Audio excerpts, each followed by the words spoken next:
Bom, então essa aula de hoje é muito focada na parte de adaptações. O que eu usei de base para fazer essa aula de hoje é o capítulo 10 do livro de evolução. Esse capítulo aí chama uma explicação adaptativa. O que ele traz? Né? Um resumo sobre esse capítulo, meio que ele vem trazendo, explicando como a seleção natural, eu já falei para vocês, né? A gente já falei sobre os tipos de seleção, sobre o que é a seleção natural, como a seleção natural ela vai ser a explicação para as adaptações. Quando eu contei para vocês lá, por exemplo, a questão do surgimento da biologia evolutiva e falei da questão de Darwin, né? Uma das coisas que ele achava que ele tinha que explicar quando ele fosse criar o mecanismo ali, né, criar aquelas ideias, as suas teorias relacionadas com a evolução, era focar nas adaptações. Então ele sabia que as adaptações meio que precisam ser explicadas, né? Não existia nenhum mecanismo anterior a Darwin que conseguia explicar muito bem como as adaptações elas eram passadas e assim por diante, né? Como elas influenciavam, por exemplo, no sucesso reprodutivo. Então, tudo isso mostra a importância das adaptações e como ela está relacionada com a seleção natural. Esse capítulo vem abordando isso. Né? E a seleção natural, como está mostrando aí no slide 2, ó, ela vai ser a única explicação conhecida para adaptação. Então, é um fato, né? A gente consegue observar que os seres vivos eles estão adaptados para viver na Terra. Isso é bem óbvio, a gente consegue ver, por meio de exemplos, várias características, várias adaptações ali que mostram o quanto eles estão adaptados. Um exemplo que eu já citei anteriormente, que eu falei quando tratei da questão das evidências de evolução, né, os pica-paus. Então, eles têm diversas características que são adaptações para que ele consiga exercer as suas funções ali. Né? Então, o bico dele é bem adaptado para ele conseguir perfurar essa madeira e para que ele consiga extrair dali, né, o seu alimento lá, o inseto que vai estar lá dentro da casca. Ele também tem adaptações nas patas ali para ele conseguir ficar firme na árvore, né, conseguir se agarrar. Ele tem adaptações na cauda para que ela sirva ali de apoio também. Tem adaptações na parte interna do crânio ali, porque as batidas na madeira geram uma força muito grande e o crânio dele precisa de um certo apoio, né? Então, isso são adaptações para que ele exerça sua função. Né? Outro exemplo de adaptação também bem visível, que é a questão do mimetismo. Então, esses organismos ali meio que se fingem de outros para conseguir espantar algum predador ou algo do tipo, né? A segunda imagem aí está mostrando justamente isso, né? Certas mariposas aí que tem essa coloração que meio que mimetiza esses olhos aí, que parecem olhos de coruja, né?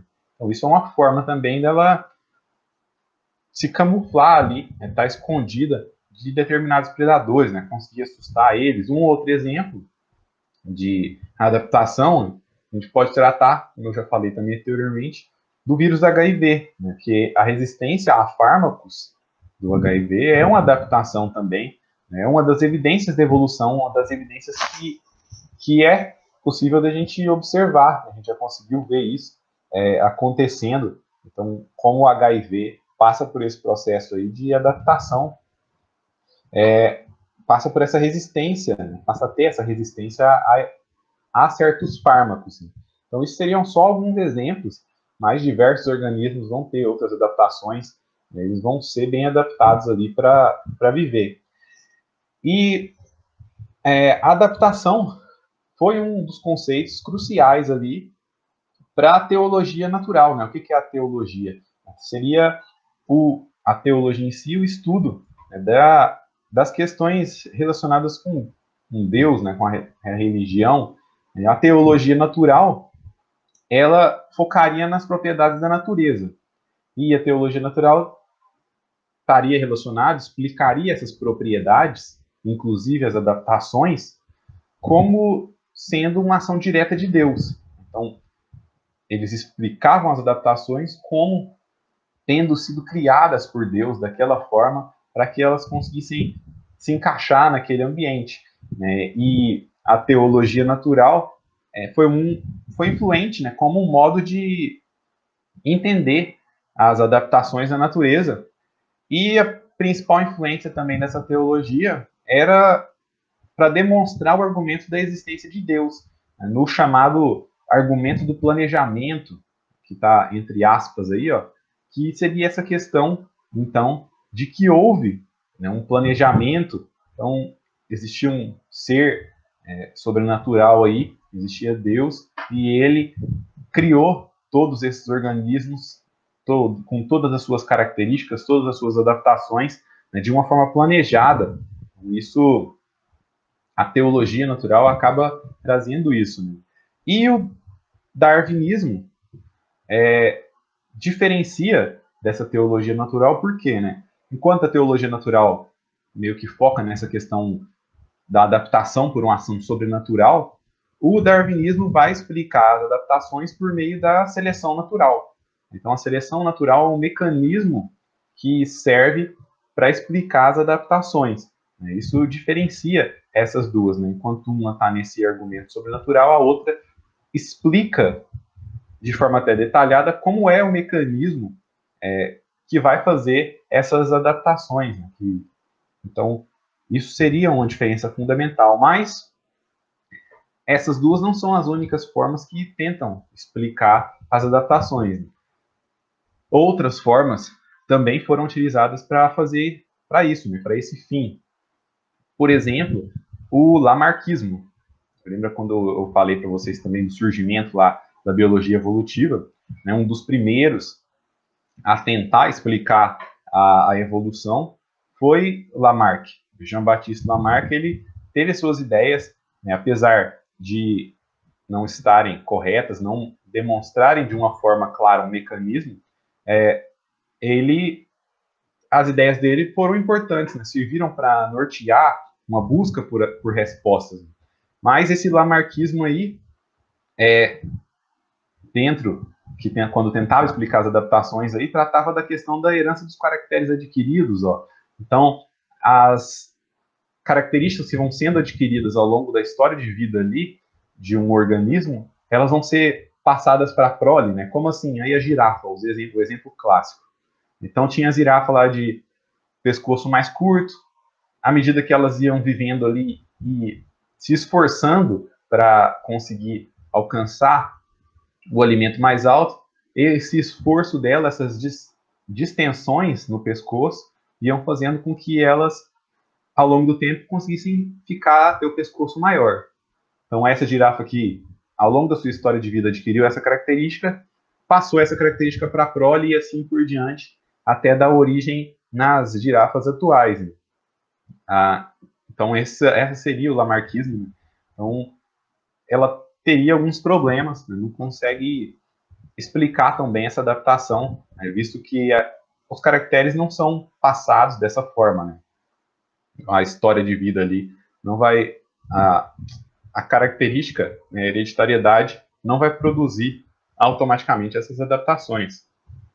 E outras teorias também, né, acabavam levando a ideia de que o próprio mecanismo hereditário produz as mudanças planejadas ou dirigidas, né, levando a uma adaptação.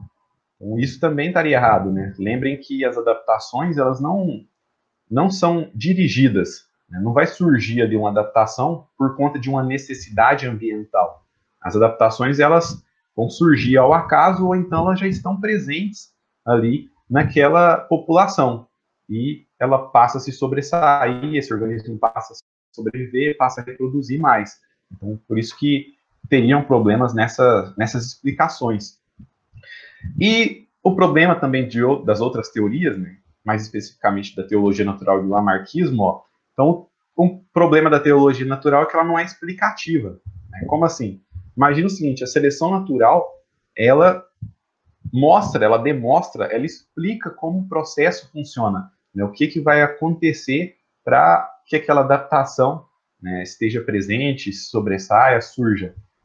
Enquanto a teologia natural, não. Ela vai tratar, basicamente, de explicar como sendo algo sobrenatural. Então, não tem uma explicação mostrando como ocorre. Né? E isso também, né, usar as questões, essas causas sobrenaturais da teologia natural, acaba sendo anticientífico, né? Não segue todo o processo científico que a gente aprende, né?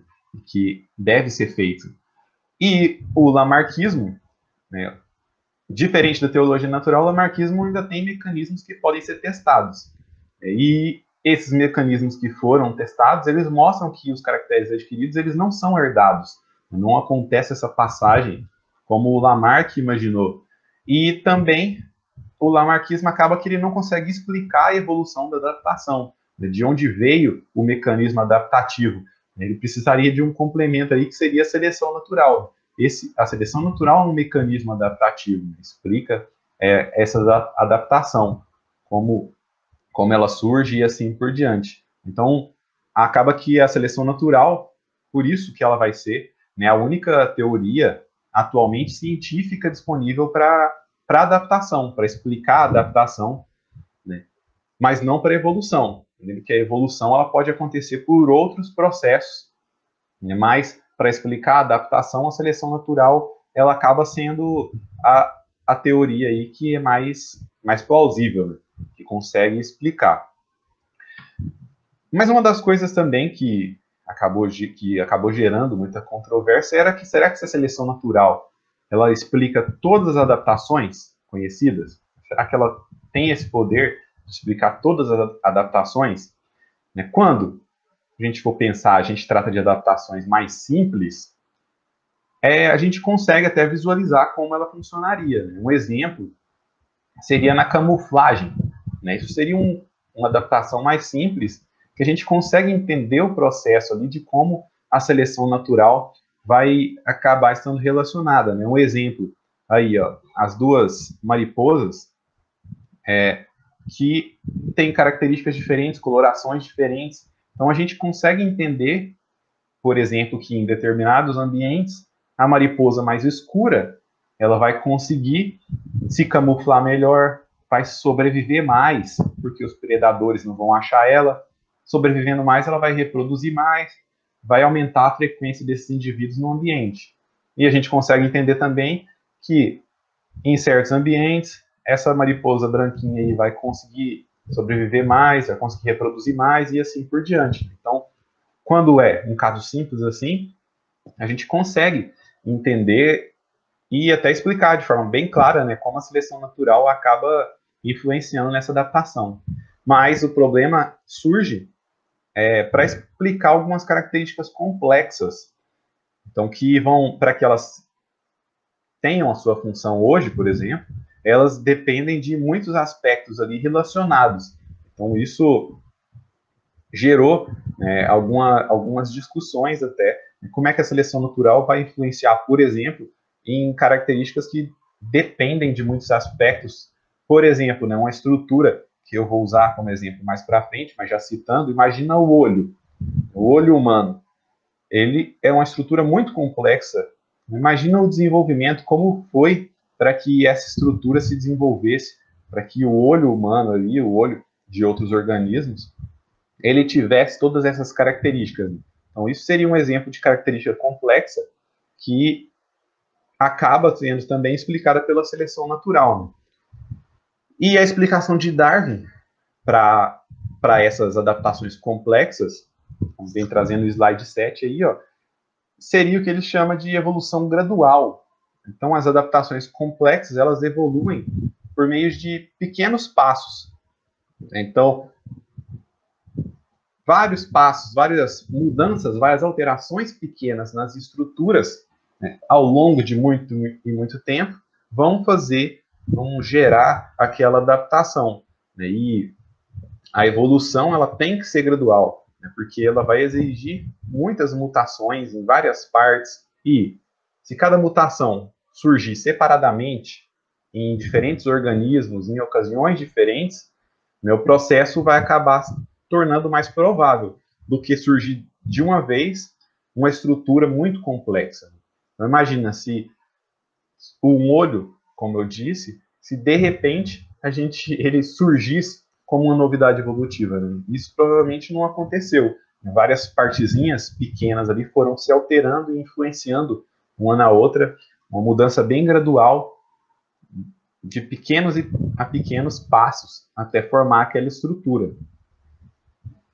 E o requisito gradualista aí, nessa coisa aí de ser em pequenos passos, ele é uma das propriedades fundamentais da teoria evolutiva, né? A evolução trata muito disso, né? De que ela foi acontecendo a pequenos passos que demoram ali milhões, milhares de anos para acontecer. Então, conseguir mostrar aí que qualquer órgão pode evoluir ao longo de pequenos passos e que cada um desses passos acaba sendo vantajoso, né, é algo importante, foi algo importante para que a teoria aí conseguisse se manter, para que conseguissem utilizar a seleção natural para explicar todas as adaptações conhecidas. O olho, como eu disse, é um exemplo e ele foi explicado. Existem formas de mostrar os passos, os pequenos passos que o olho passou até desenvolver ali essa estrutura bem mais complexa, bem mais e com a função também bem mais definida, né, bem melhor definida. E Darwin, né, postulava aí que todos os órgãos conhecidos eles poderiam ter evoluído em pequenos passos. Um dos exemplos que ele usou, que eu já citei também, seriam as adaptações complexas relacionadas com o olho, que é o que está nessa imagem aí, ó, na imagem do lado aí. Ele utilizou diversas etapas intermediárias em diversos organismos diferentes para mostrar como essa adaptação complexa pode ter evoluído, né, ao longo dessas etapas intermediárias. Então, aí na imagem, ó, a gente está vendo diversas etapas, diversos tipos de óleos diferentes em diversos organismos. Então, aí a letra A, a primeira imagenzinha aí, essa mais superior, ela mostra uma coisa bem mais básica, né? Uma mancha simples aí de células pigmentadas. O B já seria uma região com células pigmentadas com o início de uma dobra, um aumento de células sensíveis por unidade de área. O C já seria um olho formando uma câmara, um orifício. Então isso, ó, mostrando todas as etapas intermediárias, ó, que poderiam estar relacionadas com o surgimento dessa adaptação complexa, no caso o olho, né, que por último, né, esse F aí seria um olho mais complexo, completo, encontrado em polvos e lulas. Então isso seria um exemplo de como uma adaptação complexa ao longo de pequenos e pequenos passos, ela poderia, né, gerar ela poderia surgir, né, como uma adaptação complexa acaba surgindo. E esse exemplo aí foi um dos utilizados. Né? Entretanto, para várias adaptações, né, muitos críticos acabaram sugerindo que a seleção natural não podia ser responsável por elas. Então, existem outros nomes para essas adaptações. E um dos exemplos, né, desses nomes aí, para essas adaptações que alguns críticos sugeriram que a seleção não podia ser responsável, é o primeiro tipo, ó, as chamadas de coadaptações, que seriam essas adaptações complexas cuja evolução teria exigido mudanças mutuamente ajustadas em mais de uma de suas partes. Ó, o exemplo, né, eu coloquei aí também a questão do olho. Né? Imagina o seguinte, o olho ele é composto por várias partes. Então aí tem a íris, o cristalino, tem a retina e assim por diante. Para que acontecesse a evolução de uma estrutura como essa, que depende de várias partes, uma parte do olho, por exemplo, a distância aí da retina até a córnea, ela tinha que mudar durante a evolução e mudanças simultâneas seriam necessárias em outras partes para que esse olho ali pudesse, né, ter uma funcionalidade. Por exemplo, mudou aí essa distância que eu falei, mas aí também teve que mudar a estrutura, né, a forma do cristalino. Então isso que seriam essas adaptações, essas coadaptações. Então adaptações complexas que para que elas fossem evoluindo, quando uma parte mudava, outra também tinha que mudar e assim por diante. Né? E devido à improbabilidade aí de mudanças simultâneas, né, em ambas as partes ao mesmo tempo, o olho não pode ter evoluído por seleção natural. Né? Isso seria justificativa de porque o olho é um exemplo de coadaptação que eles acreditavam que não teria evoluído por meio da seleção natural. E um exemplo aí, né, também um exemplo de trabalho que tentou simular essa coadaptação do olho é desses dois pesquisadores aí, ó, Nilsson e Pelger, né, que eles simularam um modelo de olho feito em computador aí, né, para verificar o quão difícil a evolução é, o quão difícil seria essa evolução do olho em si, né? Como é que funcionou esse estudo, né? Eles começaram, essa imagem aí está mostrando, lá no número 1, eles começaram com um órgão fotossensível mais rudimentar. Então, só uma camada de células e eles foram focando, nesse caso, na evolução da forma do olho. Então, vocês conseguem perceber que esse olho aí está formando, né, a concavidade e assim por diante. Né, e está mostrando a quantidade de passos que foram acontecendo. Então, eles foram mudando ali, ao longo de gerações, 1% desse olho. Então, foram mudando o formato de uma geração para outra, cada passo desse representaria uma geração, em 1%, o que seria uma mudança bem gradual, né, bem pequena. E a cada geração, os olhos que eram opticamente mais superiores, né, então tinham uma melhor estrutura, melhor forma, eles eram mantidos na população, assim como a seleção natural faz. Né? E o que eles conseguiram observar? Que a evolução completa do olho precisou cerca de 2.000 passos. E calculando ali para saber mais ou menos o tempo, eles viram que com cerca de 400 mil gerações, então menos de 500 mil de anos, uma estrutura dessa, uma estrutura simples, como uma camada de células fotossensíveis, poderia evoluir para formar uma estrutura bem mais complexa, né? Pelo menos com a forma do olho. Então, esse estudo conseguiu demonstrar isso. Ele foi criticado por algumas coisas, né? Por exemplo, como eu disse, ele focou principalmente na forma do olho, mas ele serviu para mostrar como uma modificação leva a outra e assim por diante. Então, conseguiu mostrar também essa gradatividade em um processo evolutivo, na formação de uma adaptação aí muito complexa que seria o olho. Né?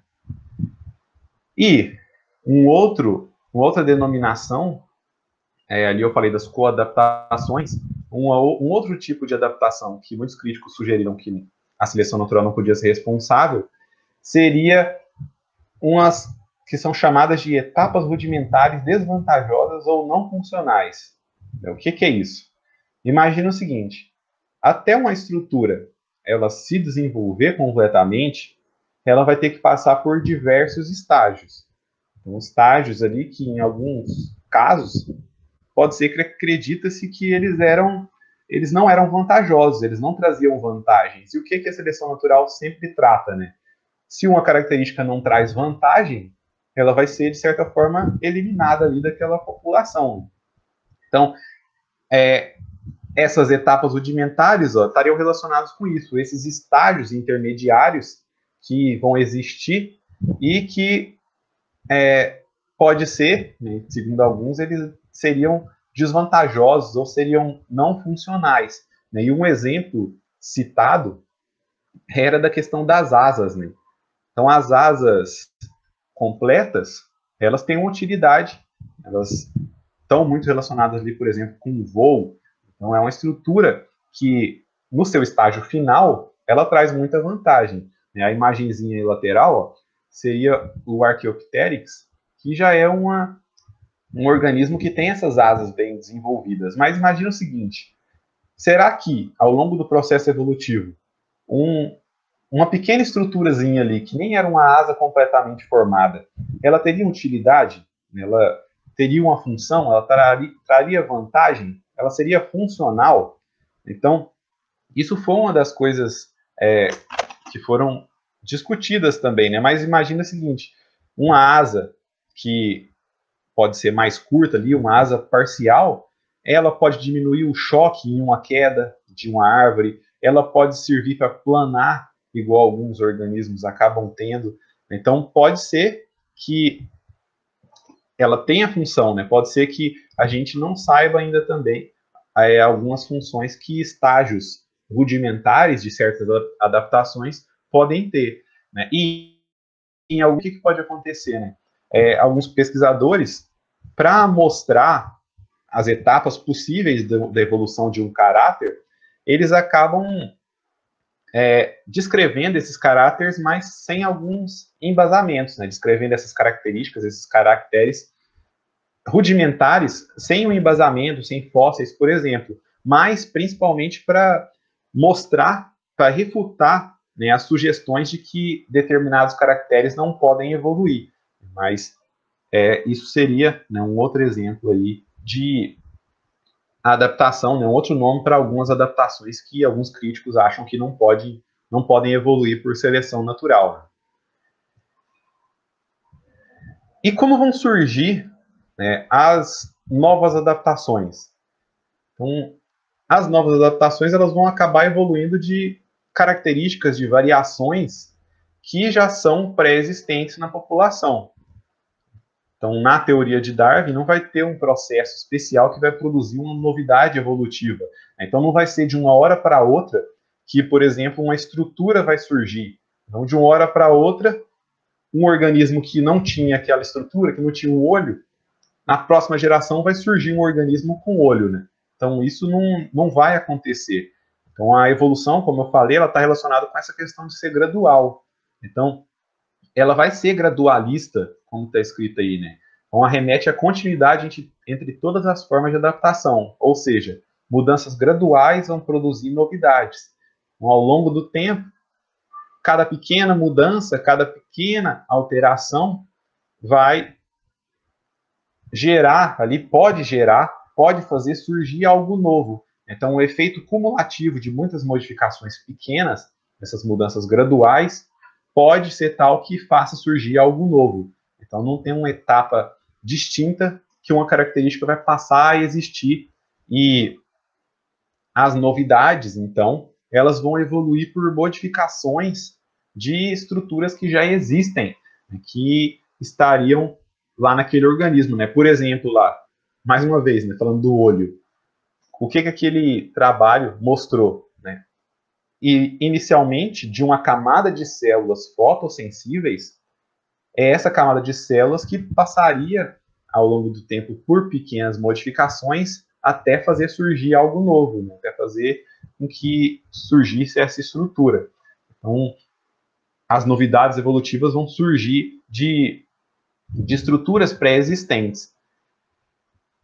Pode acontecer também, né, que essas novidades evolutivas elas surjam por conta de uma modificação e uma adaptação que já existia. Então, a função de uma adaptação ela pode mudar com uma pequena modificação.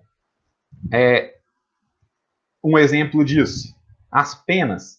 Então, acreditam-se que as penas, inicialmente, baseada ali em observações de espécies de dinossauros não aviários, alguns dinossauros ali tinham penas, ou penas mais rudimentares, acreditava-se que essas penas estariam muito mais relacionadas ou com a questão da termorregulação, então manter as temperaturas corporais, ou então com a exibição. Então isso seria as funções iniciais, né, as primeiras funções ali das penas. E só depois acredita-se que essas penas evoluíram para ter uma função diferente e passaram a exercer uma função ali no voo, né, serem muito importantes para o voo. Por isso que hoje, né, a gente até quando vai estudar a parte de aves, a gente vê lá que existem diferentes tipos de penas, penas relacionadas com a questão de termorregulação, mas penas também relacionadas com o voo, né? Então essa função moderna aí acabou sendo agregada, né, a uma estrutura, uma adaptação que anteriormente tinha outras funções.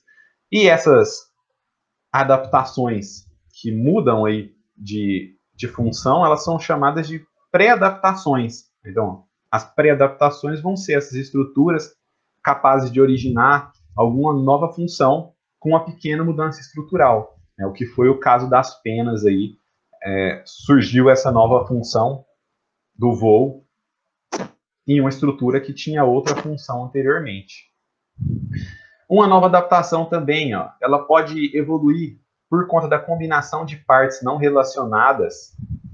Um exemplo disso, essa combinação de partes não relacionadas, ó, seria a combinação de duas partes pré-existentes. Então, imagina o seguinte, ó, o exemplo que eu trago aí é a questão da produção do leite pelos mamíferos.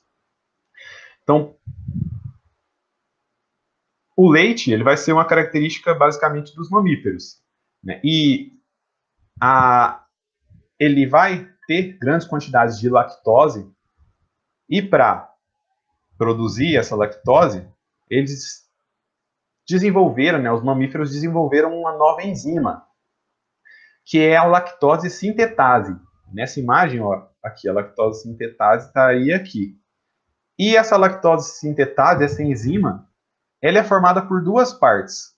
Então, ela é composta por duas enzimas que já existiam nos organismos, né? Eles existem, por exemplo, em répteis. Então, o primeiro, que é essa galactosiltransferase, que ela é encontrada no aparelho de Golgi dos organismos, né? Nas células ela é encontrada normalmente.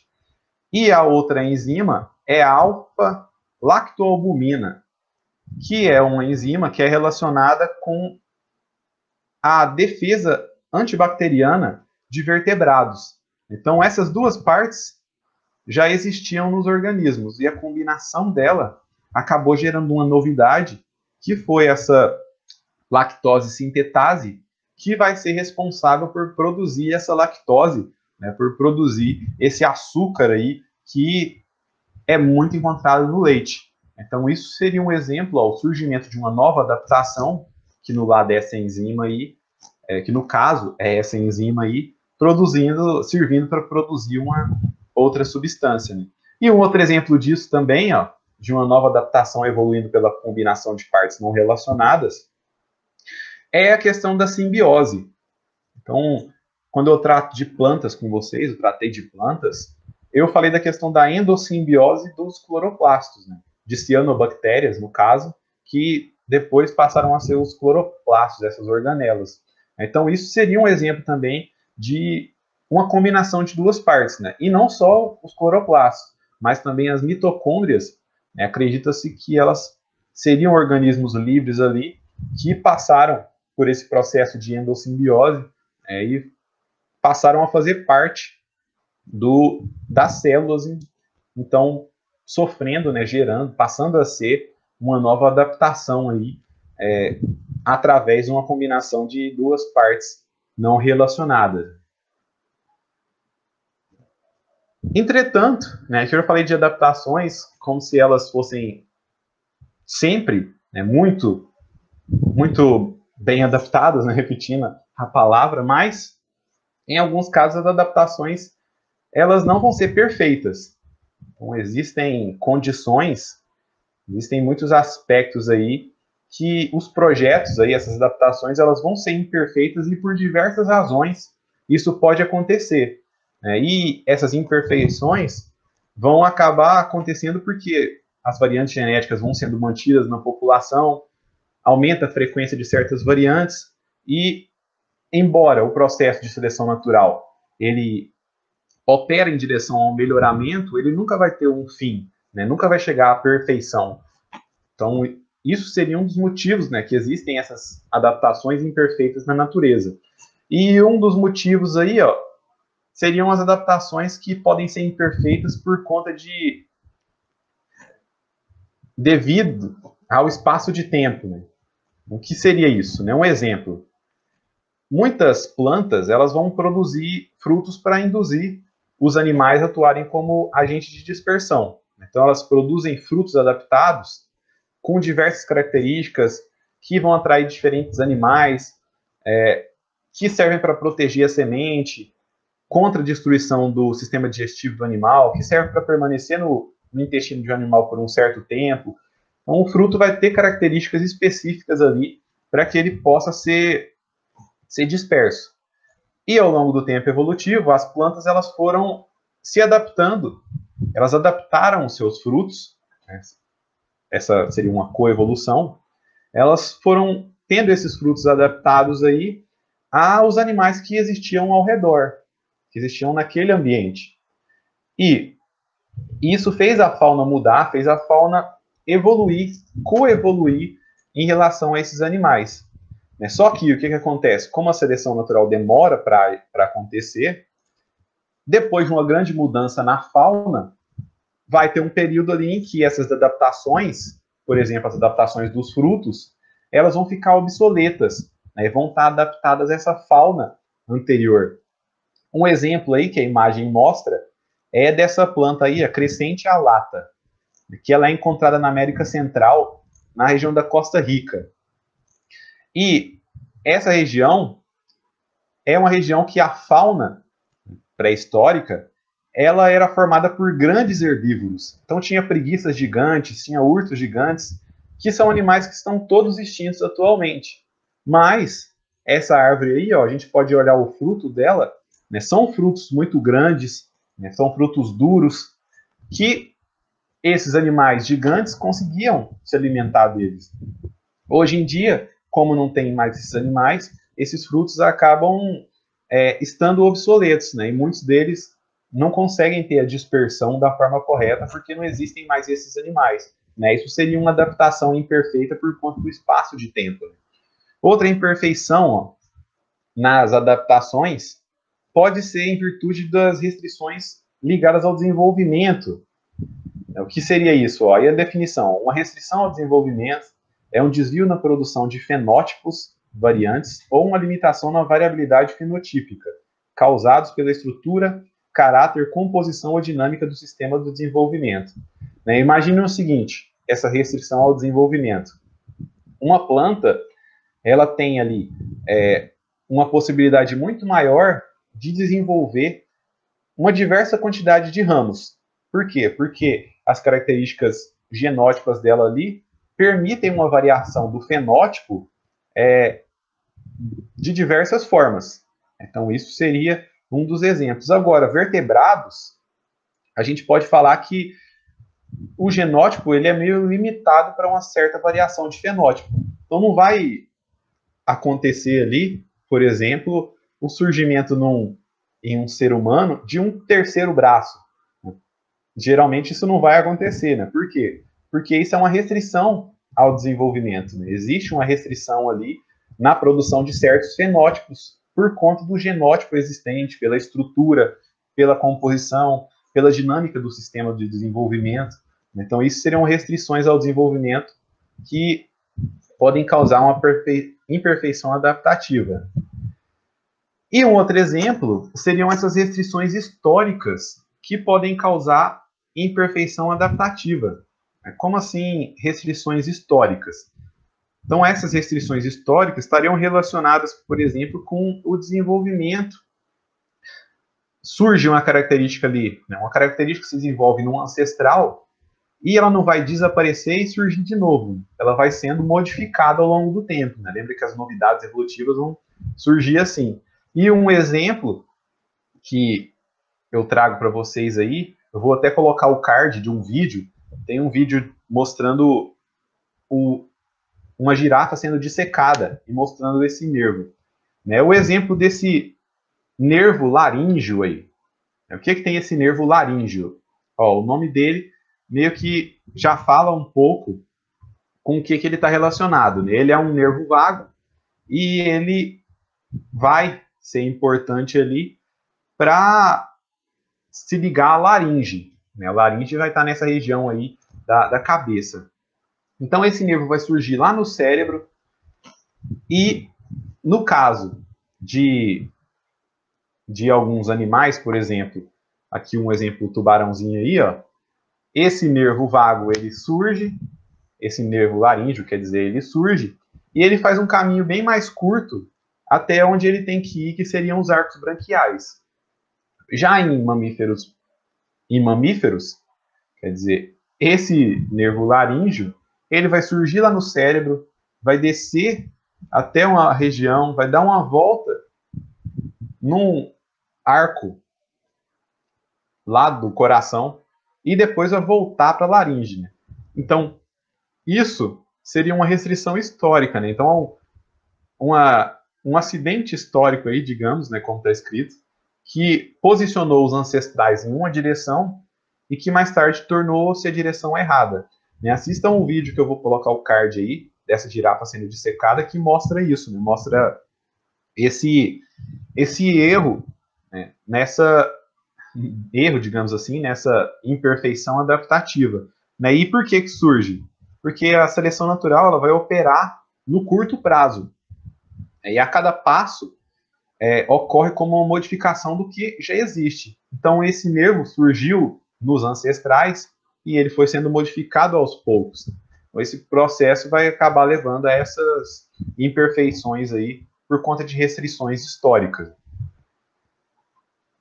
E como reconhecer as adaptações, né? Isso é até algo difícil de reconhecer, de saber mesmo, aquilo é uma adaptação, aquilo não é, mas uma das formas que é utilizada aí é que a função de um órgão deve ser distinguida dos efeitos que ele pode ter. Então, uma característica de um organismo pode ter efeitos benéficos que não são adaptativos no sentido estrito. E algumas consequências, são algumas características, vão ser resultantes de leis de física e leis da química. Não necessariamente foi moldado pela seleção natural. Então, se a gente for pensar ali, quando a gente estuda, por exemplo, a parte de biofísica e bioquímica, várias das características que a gente vê ali, relacionadas com diversos sistemas, elas são daquele jeito porque elas são resultantes de leis da física. Né? Não necessariamente foi moldado por seleção natural. Então, quando não é moldado assim pela seleção natural, não é uma adaptação. Né?